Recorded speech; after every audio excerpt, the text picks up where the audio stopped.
listening to the 23 Personnel Podcast, a Texas Tech athletics podcast where food and sports clash at the goal line. Here are your hosts, Spencer and Michael. All right, what is up, everybody? Welcome back to another episode of the 23 Personnel Podcast. This is your post-game instant reaction to Texas Tech winning on the road 28-22 over Arizona. Joined at 1:53 Sunday morning by Michael McDonald. What is up, man? Man, you've already mentioned the time, and I thought for a long part of this game that we might have to celebrate / commiserate the passing of the great Chris Christopherson this past week and quote a lot of Sunday morning coming down, but not today. Not today, brother. We did it. Yeah. You and I, we had a lot to do with this. I think Spencer's having some sound issues, so I'm just going to keep rolling. But the great thing about this win, it's on the road, 3-0. I already forgot the stat. I can't remember the last time Tech was 3-0 in Big 12 play to start. I think it was many, many moons ago. But on the road, McGuire came in 3-9 on the road, 3-6 on the road in Big 12 games, which was actually better than I thought. Now he's 4-6. Still 0-3 in non-con road games on the road. I'm using on the road a lot. But Texas Tech takes care of business somehow, despite not being able to muster up any offense whatsoever in the third quarter, winning 28-22 for their first time in Tucson since 1977. They had a whole segment about that on the broadcast, which I thought was hilarious because the last time Arizona won in Lubbock was in 1935. Babe Ruth was still playing baseball. Anyway, welcome back, Spencer. Are you there? I'm back. Okay. This stupid thing, and that's probably why everybody was hearing the echo and on the stream. We'll have that fixed on the recording, but yeah, man. I was on Michael this before he hit record. I was down, man. We were living life, loving how everything was going, starting to believe, and it was 18-3. And then it felt like a couple minutes later it was 19-18, and I was like, I hate this. I hate this team. I hate this game, this sport. I quit. And then you win the fourth quarter, 10-6, on timely turnovers, holding to field goals and not touchdowns. You had a missed field goal. They did. You had a 2-point conversion early on that kind of made things a little bit weird. You look at your 28 points, you're like, it's 4 touchdowns, but no, it was 3 touchdowns, 2 field goals, and a 2-point conversion. Comments are going off a little bit. That's funny, CCC. I'm probably not going to read it live, but I'm talking about receivers dropping balls. Drops were kind of problematic. Let's start offensively, Michael, because it was not like, had I given you these numbers going into the game, I think we would have felt like it may have gone the way we thought and that we would have lost by a couple of scores here. 332 total yards, 214 passing yards. That number would have been like, oh man, like Morton had an off night. 118 rushing yards, and I would have told you. Well, they did enough to slow down Brooks. 6 penalties, but you had double the amount of penalties that Arizona did. 6 penalties for 56 yards. They had 3 for 20. You had 14 first downs to their 25. You were 2 of 11 on third downs. But you held it to 3 of 14. You ran 58 plays. 4.1 yards per carry. And Arizona, we knew they were slow, but them outpossessing it, 36-24 time of possession, man, I would have told you this game wasn't close. And it was. It just was the other way around. Morton finished at completing 59% of his passes, no touchdowns, no interceptions. Brooks got the majority of the carries, 21 of the total 29. But that's including 2 kneel downs and 2 sacks. 4 sacks. 4 total sacks. Nope. Because Morton had a rush in there. So, anyways, Morton had 4 carries. There's 2 kneel downs. Either way, Brooks, 21 carries, 128 yards, 3 touchdowns, including that last one there to break it out. Came back after a timeout. Finished at 6.1 yards per carry. Receiving, Caleb Douglas was, interestingly enough, he finished the game as your leading receiver, 5 catches for 116 yards, long of 57. That was huge, man, because that instantly put you into field goal range on that last scoring drive, where up until that point in the second half, you had like 8 total yards and 2 turnovers. Josh Kelly, 5 catches also, but only 27 yards. So guys didn't get free, and they didn't break out. Your guys didn't. McMillan was really quiet for, I would say, the majority of the game until they kind of got things figured out there towards the middle of the third quarter. Finishes for Arizona. I'm going to flip over to talk about their offense for a second. 8 catches, 161 yards. Yards after catch, 78. So half of his yards came after the catch, which we knew was going to be a problem. Defensive backs locking him up for most of the night. It's clutch, man. Great to have Lux back. There were some times when like McMillan didn't catch the things that were thrown to him, and you know, maybe I hyped him up too much in the pregame preview stuff, and then talking to the Arizona podcast. You know, I was concerned about him having this kind of night, but it being kind of spread out over the entire game and just kind of, you know, being really irritating to kind of face. For their rushing attack, though, they had 30 team carries for 121 yards. So rushing numbers are right there with you. You had 29 for 118. They had 30 for 121, and only 1 touchdown on the ground. And then Fafita finished at 57% completion. He attempted 49 passes, which was quite a bit high. I think a lot of that had to do with them playing from behind for a bit of the night. 301 passing yards, 2 interceptions. Both of those turnovers were absolutely monumental. You scored, where was it? 18 points off of turnovers. Let me see if I can find that stat real quick. Yeah, you're right. Just unbelievable. That not only were you got pressure on a quarterback, like that was a breath of fresh air. Which we know he was going to kind of roll around and look to hit you deep. He did a couple of those, but didn't kill you, which I thought was like, you're going to bring pressure and he's going to still be able to find somebody behind you. If you sit back and play coverage, he's going to be able to find somebody. You brought pressure as much as you could stand. You had him moving his feet a lot. You hit him a bunch. You sacked him a few times. You forced, 2 interceptions.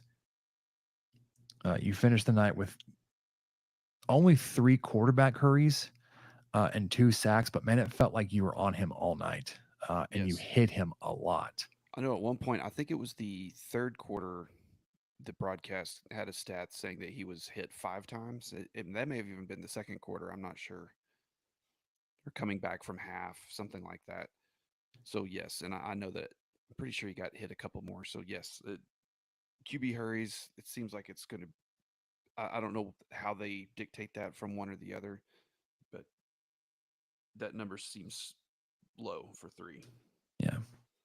On defense, Guys that stood out to me, obviously, he's going to have to start with Jacob Rodriguez. Led the team in tackles, 13 tackles, 5 solo, 1 sack, 1 tackle for loss, 1 pass breakup, and a forced fumble. I think Mo Horn did a pretty good job out there in coverage tonight. He's credited with 10 tackles, 6 solo, a tackle for loss. Lux got a breakup. McCarty got a breakup. McCarty, man, he could have had another interception. Tillman came in with that sack there at the end to keep Arizona from converting on a third down. Man, defensively, you played a lot better than I expected. Oh man, me too. It's going to feel weird saying that you minimized McMillan when he put up 8 catches or 161 yards. Like that's not minimizing McMillan, but it didn't feel like he was the game breaker that I expected him to be tonight. They also, Michael, you pointed this out in our preview. Arizona averages rushing for 200 yards a game. They ran for 121 at 4 yards a carry. That is manageable. If your defense is giving that up, that's manageable. They didn't have a lead for most of the game, so that certainly could have played into it.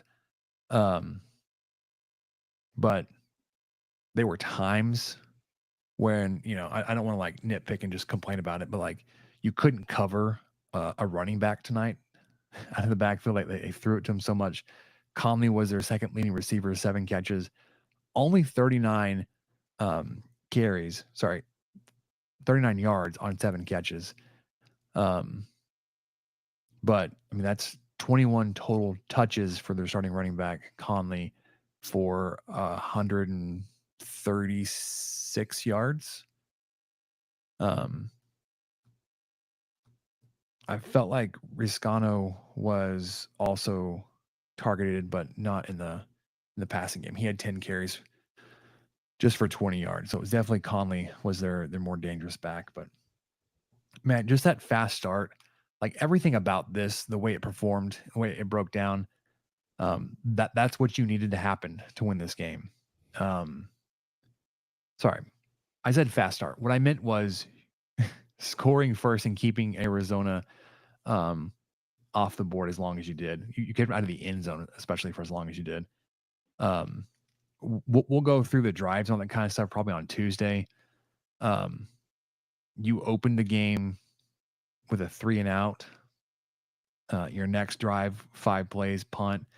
Then you went 5 plays for 61 yards and a touchdown. Punt, touchdown, field goal, punt, fumble, punt, field goal, touchdown, end of game. Again, reading that off to you beforehand, you're like, man, that would have been miserable. And offensively, there were stretches where it's like, man, this sucks. I felt very justified in my criticism of Kitley pregame and mid-game. Talking to my wife, I was like, what are we doing? But I don't know. So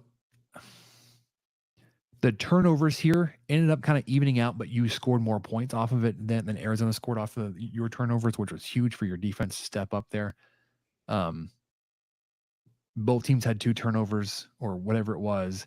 But Texas Tech scored 18 points off those turnovers, where you held Arizona to only 6. It's huge there. There was a time there, and I hesitate to blame Kitley here because of just the strange nature of Taj Brooks fumbling the ball once, and it gets obviously recovered by the other team. The next drive, you go 3 and out, he doesn't touch the ball. It's like, it's questionable, but I can understand it. And then the next drive, you're like, okay, it's fine. We're going to get him settled in. We're going to give him the ball, and he fumbles again. It's like, golly.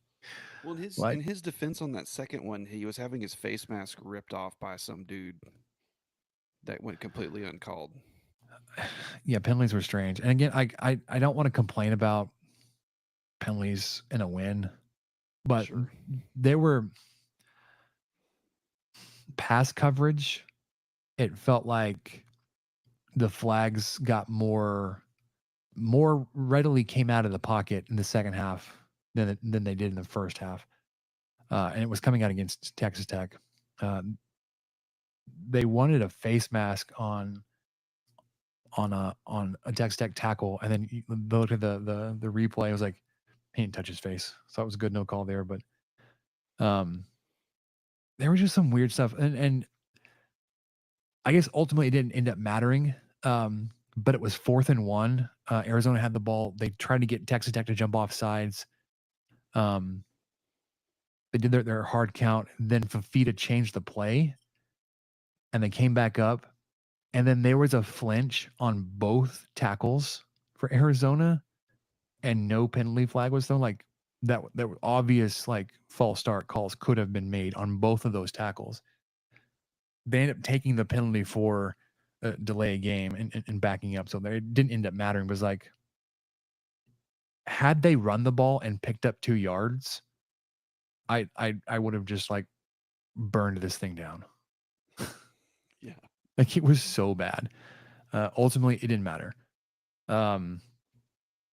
It got hairy there in the second half when your offense went away. I think when Arizona started scoring, and then you had the turnovers.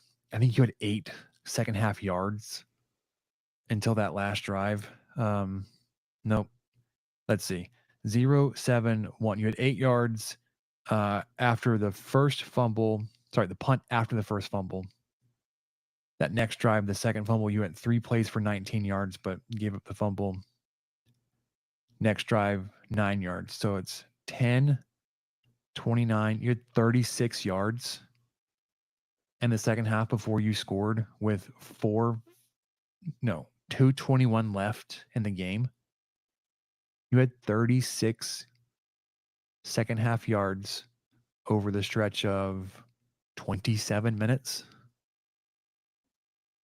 That should have ended the game, honestly. Well, and that was how the time of possession got so lopsided in the second half. Just Tech just kept giving the ball away, and Arizona had the ball for 20 minutes and 6 seconds in the second half, 9:49 to Texas Tech. It was a little bit closer. It was about 3 minutes separated in the first half, with Arizona still having the ball more. But I was with you. The third quarter was rough. That was a tough hang, man. It was really tough to go from 18-3, then down 19-3, and feeling like you got a little lucky because this excellent kicker, Mr. Loop over there for Arizona, he missed one of the shorter ones of the night somehow. I think I got up, and you know how you when you're watching a game, you get up and you go to the fridge, or you throw some trash away, or you feel like you're doing something productive. I just did that while he kicked that field goal, and I came back and was surprised he missed it. It felt like all of his kicks. Now, Grant, most of his kicks looked like they went over the net behind the uprights. Yeah. And these were long field goal attempts as it was. Dude probably couldn't kick 60 yards. Anyways, yeah, dude's got leg.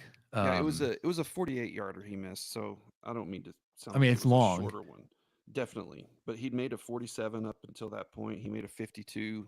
That was his final one. That was the one that he knocked in right after that 48-yarder. So yeah, and he was their only offense for the majority of the game. Yeah, I mean, so first half they went punt, field goal, downs, interception, and that was their first half possessions. They had one drive that did anything, 11 plays, 46 yards. Everything else, either punt, turnover on downs, or turnover with an interception. Second half, you start with a 3 and out, 3 plays, 0 yards. You love that. And then they go field goal, touchdown, field goal, missed field goal, fumble, field goal. So as crucial as it was, for you to get up, I mean, shoot, you did a good job of limiting their possession there in the second half from turning into much more points.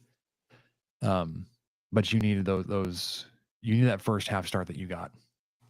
Yes. Anything else that surprised you tonight, Michael? Anything else you want to talk about before we wrap this up? Pretty much the entire defensive performance is what surprised me. If you guys listened to me on our recording this week, I was not very optimistic. I spatted off the 131st passing defense number according to yards per game. That was at 310, and I know we've already gone over it, but Texas Tech allowed 214 through the air tonight. No, that's not right. 301. So that's not going to go down much. But when it doesn't turn into points, it kind of doesn't matter. And I was just very impressed with the linebacker play. It was good to see Lux back. The defensive backs were making plays. Yes, Conley would get some gashes here and there in the running game, but overall was able to be contained. And that was partially because of how the defense played so well early on and got those turnovers early, got the offense on the board to make it to where Arizona kind of had to become one-dimensional to get back into the game. But I was super impressed with them, and I was so wrong with how I thought they would do. Getting those 3 turnovers, I think Rodriguez was even the guy who broke up the pass. It may not have been him, but I'm not sure who broke up the pass that got Ledette his interception. That was a thing of beauty, man. Incredible. He hurdled a man. He hurdled Fafita. Yeah, he did. Fafita was on the ground, and okay, I had Labar argue with me on Twitter saying that, okay, well, I don't know if that's a hurdle. I'm like, no, that's a body. He lifted his 300 something pounds over another man. That's a hurdle. So it counts. Did you enjoy the end zone angle of that return as much as I did? Where like you saw his face and it was like full on concentration, like, oh. Yeah. And then he was like looking over both of his shoulders, like trying to pick up where everybody was and where the blockers were. It's like, one, you're not that guy, dude. Just protect the ball and get down. But the hands that he had, because it just showed up. Yeah, it just that ball showed up. That ball went up in the air, and it hit somebody else first. It hit another defensive line, and then it just like was in his hands, and he's like, "I got this." Yeah, and took off running. Incredible. There's no way. If I had like 20 chances to do that exact same play, I might have caught it once. And he's just like, "Oh yeah, no big deal. Let's head downfield." Incredible. So Fathlete for sure. But yeah, I think that's the big story for me. The offense, we can get into the play calling a little bit more maybe on Tuesday, but I think so. Just really odd to see how some drives, I know you mentioned the drives, kind of around the fumble, but even in the first half, there were drives where Taj either saw the ball once or it was on some swing pass or he didn't see it at all. And then all of a sudden there was a drive where he got the ball 3 out of 4 plays in a row. I don't know. I mean, I guess there's a strategy there to keep defenses guessing, but it's also frustrating. I don't understand what the strategy is. So we might dig into that a little bit more, but really for me, the story is the defense. To allow only 22 points on the road, in a Big 12 game, that's should be enough to win a ball game, especially with an offense that's capable of putting up points like this one is.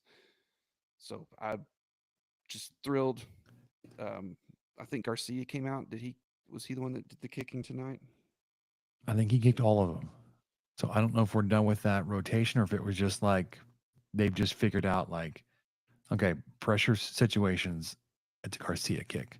Yeah, that's interesting. That's the first time that's happened. He did. He kicked both field goals. I don't know where they have PATs, but I assume he kicked just Garcia. Mm-hmm.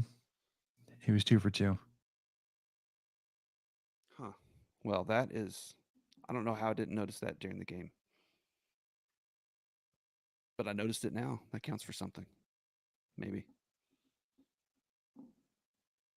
Yeah, because he kicked the extra point on the first touchdown. Then there was a 2-point conversion. And then we didn't score again until that 32-yarder by Brooks. And that was it was a Garcia kick. Yeah, just big plays by Baskerville on the interception. Rodriguez poking the ball out. Uh, Ledette having the hands in the play of a lifetime right there for a defensive lineman.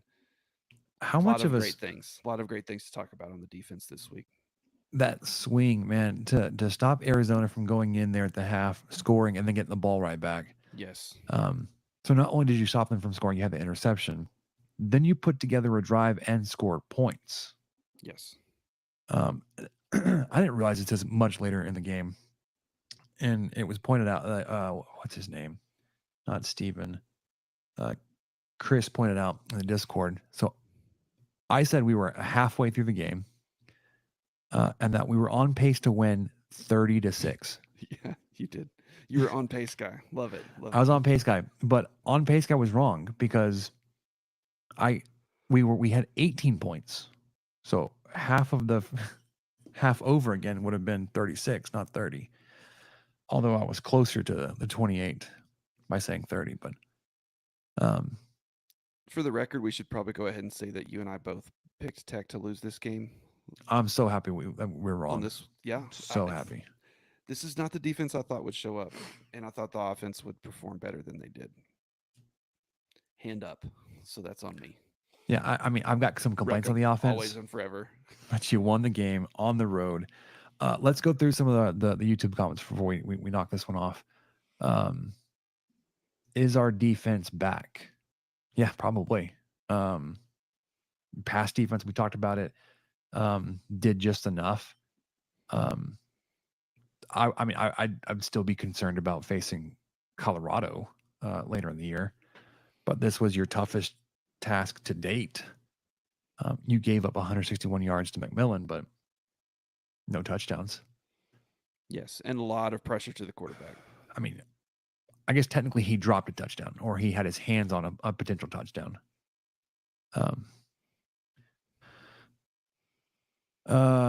St. Ryan, top of the Big 12 conference. Yep. Nobody else is 3-0. No other 2-0 teams won this week, or we're playing. Man. We're going to be there for at least 2 weeks. Well, we're going to be 3-0 for 2 weeks for sure. That's right. So we'll be at the top. Nathan, it's a great Sunday to be a Red Raider. Let's not kick that late again anytime soon, please. Yeah, I'm on board with that. No 10 p.m. kicks.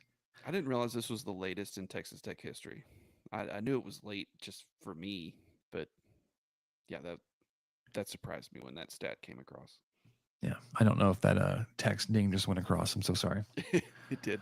And I don't know if me muting it's going to do anything. Who's texting you at 2:21 in the morning, Spencer? Oh my gosh, there it goes. You're again. blowing up now. It's Samantha. She saw a roach in the bedroom, so that's fun. We'll deal with that in a minute. Let me just shut down messages. I'm going to hear it crash through a drywall here in a few minutes. Be screaming in the background. Starter once in, and props to the cheerleader for taking that hit and getting up and cheering. Yeah. One, when it happened and he didn't help the receiver get up, like my first thought was that was an Arizona cheerleader. I was like, why wouldn't you help your own guy up? And then on the replay, I was like, oh, that was a Texas Tech guy. Hey, you're fine. He awkwardly extended his hand, but I was worried about the guy's knee. Like, yeah, he rolled up on him real quick. I didn't like that. I really hope that it wasn't like an adrenaline thing, and then later on he limped off the field and we didn't see it. No, it showed him again a little bit later. Because he was shaking the megaphone he had, and I don't know if it was crumpled the way it was because of the tackle, or if he was just like really excited after that, and then he did that himself. But props to him. St. Ryan, and win by more next time. These close games are not good for my heart. I'm okay if we win by multiple scores every game. But put this one down for another win, and the 1-score game category. I think this now makes 7 in a row for Texas Tech.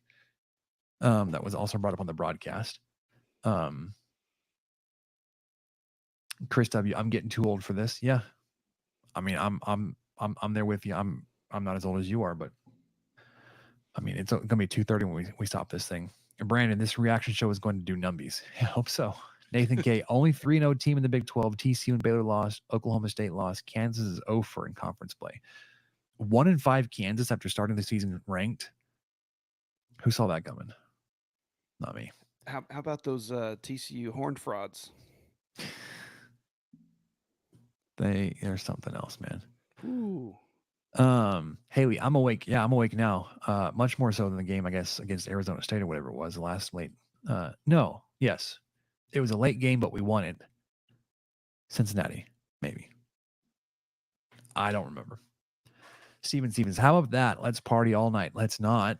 Let's party the win. Sure. Got a mahalo from last sunrise. What's up, brother? CCC, that's a Red Raider W, baby. Yes, sir. He also says, build Zach Kitley a statue now.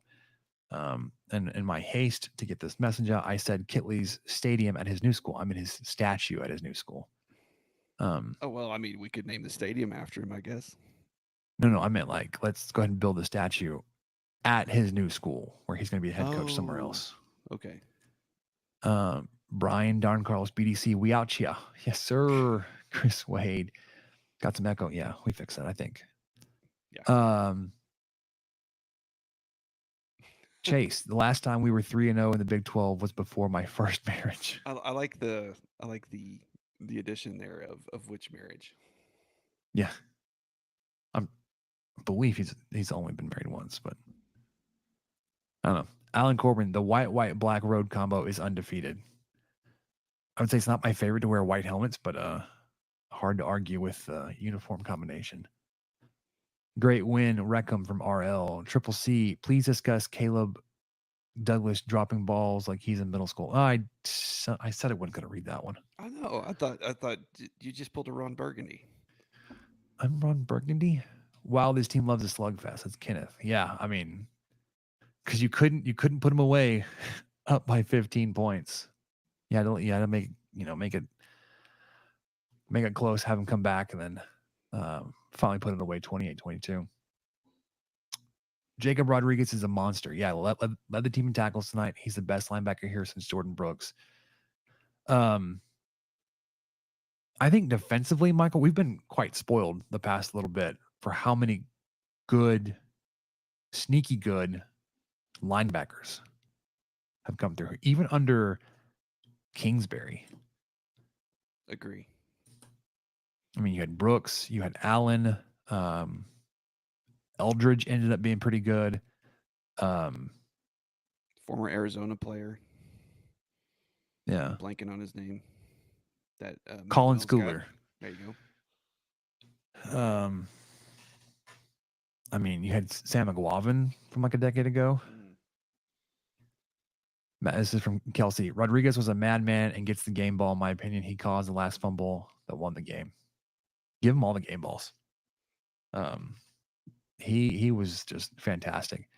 Micah Hudson had a nice catch. Yeah. Again, we didn't bring that up. Yeah. Going to the play calling, like that first play felt like it was very much like, hey, look at me. I'm like obviously the target here. And then they ran the same look again, but didn't throw it to him at the sideline, like threw it deep. And had that ball like been on the money, like he would have caught that in stride and walked in the end zone. There were a few throws by Morton that were just a bit off target, like the Douglas one, to give him a little benefit of the doubt. The Douglas drop in the end zone was a little bit out ahead of him. This one from Morton, there was a Josh Kelly drop that I think was just out of his reach. But yeah, Hudson's catch, I was very impressed with that. That was a big time catch, way over his head. His arms were way behind his head. Still came up with it. Forgive the yawn. Chris said Kelly looks like he pulled up hurt. Maybe just cramps, but I hope so. Hope it's just cramps. William Tellerico, Taj totally erased the bad vibes of those two fumbles with that awesome touchdown in the middle. I'm glad they went back to him. Yes. Feed the man. I mean, as uncharacteristic of Taj Brooks with that first fumble, like even more so having a second one back to back like that. But dude, that on that run on his touchdown, like they opened up just the Red Sea. They parted the Red Sea. Arizona was up close to try to protect against Texas Tech converting another first down and just bleeding the clock. Brought everybody close. When they walled off the defense like that, there's nobody there. And Taj Brooks is not a fast man. Well, But he's fast enough. I was like, Emilio, go to bed, you filthy animals. Soon. William Tellerico, Arizona had all the momentum. We were killing ourselves with penalties, looking like a typical Texas Tech fallout. But those first 2 downs, those 2 first downs by Brooks and Kelly were big. And we were 3 and out. They're not sure we win. Yeah. BDC, talking about the kicker, he said, kid has a leg. He did. Sure, he could hit from 60. Last sunrise, my prayer I made up worked 3 times in a row on missed field goals. Just sit every time the opposing team lines up, man. Let's keep that rolling. Brian across Air Ladette. Let's put him in the game some more. I believe you said in the game thread to hand the ball off to him. Sure, put him in the backfield. Yeah. Let's give the guy a chance. BDC says, when have we ever listened to LeBar? It's going back to the Steak and the Plains days. LeBar always had some controversial takes on just about everything, but especially food. You couldn't trust his food take. He also says, BDC says, I've been there, brother. I'm not sure what he's referring to. No killer instinct. Yeah, there was a stretch there where it's like you just couldn't put the game away. And it was frustrating, and it allowed the game to be a lot closer than maybe it should have. Again, we'll get into specific play calls, but there was a drive there where you wanted to run clock. You ran the ball in first down, got 1 yard. Second 9, you threw the ball. Third and 9, you threw the ball. Both were incomplete. It was a drive. You kicked the field goal to retake the lead. Brian came back to say that he was referring to the cockroach emergency on the I've been there, brother. Yeah. William White, why aren't we getting Micah Hudson more involved? Great road win just in time for the bye. I would say it's still difficult to get Caleb Douglas and Josh Kelly off the field. I do think that if tight end off the field. Yes, I do think that if you're going to get Hudson involved, the way to do it is the way they did it tonight. And that big catch he had came right after he went into the exact same motion on the play before. He came around on the outside, kind of took off from the slot position in motion. But on the play before, he just ran into the DB and blocked him a little bit. And I think the DB actually threw him to the ground. Yeah. And I thought, oh, that's embarrassing. And then they run the exact same play, except this time he takes off, and maybe they expected him to stop and block or not really do much.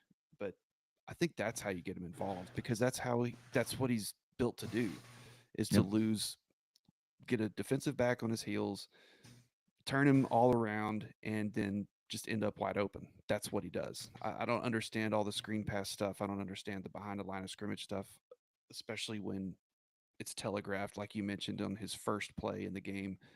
Pretty much anytime they've tried that, it's been squashed instantly. So I would, if you're going to get him involved, do something like that, and maybe get him out there a little bit more, just to show that he's not just a decoy. But yeah, that was a very impressive catch, and I know it's just one catch, but it set up a touchdown. The next play was Taj just waltzed in, basically. Not waltzed in. Yeah. I wouldn't have made it, but he made it. I would very much like to see, okay, so you've run the same look where you telegraph what you want to do with Hutz on the field. You have him running around like crazy, and then you throw something to the sideline. Try that with a double move. Ooh, yeah. Play off the tendency, like we make it look like he's going to do X, but let's throw the counter to that. Zig where they think we're going to zag. And then William Tellerico, 2 games in a row with poor field goal kickers from the opposition. I wouldn't say they were poor. They just missed at the right times for Texas Tech to take advantage of. Yeah, the dude was 5 for 6, and 3 of them were over 40-something yards. Yeah, and he, like I said, had the leg to kick it from much further out. So last week, though, yes, I think Tech was fortunate last week. Yeah, I mean, ultimately, those were more manageable. I mean, had he made that one, I mean, yeah, it would have forced your hand. You would have had to score a touchdown there to win this one. You couldn't have kicked a field goal, but having the option open there, I think allowed some play calling to be a little bit more relaxed. But anyways, that'll do it for us on the 23 Personnel Podcast. For our instant reaction, we'll have much more in-depth review of this game on Tuesday night. Join the stream just after 9 p.m. here on the 23 Personnel Podcast YouTube. Catch the recording Wednesday morning. Austin Russian says victory. Guns up, baby. Never complain about a win. For Michael, I'm Spencer. We'll catch you guys next time. Thank you for listening to the 23 Personnel Podcast. Help us out by subscribing, rating the show, and leaving a review. Follow us on Twitter at 23 Personnel, Spencer at PuntSuck, and Michael at Michael_LBK. Be sure to catch the next episode. And until then, guns up and let the tortillas fly.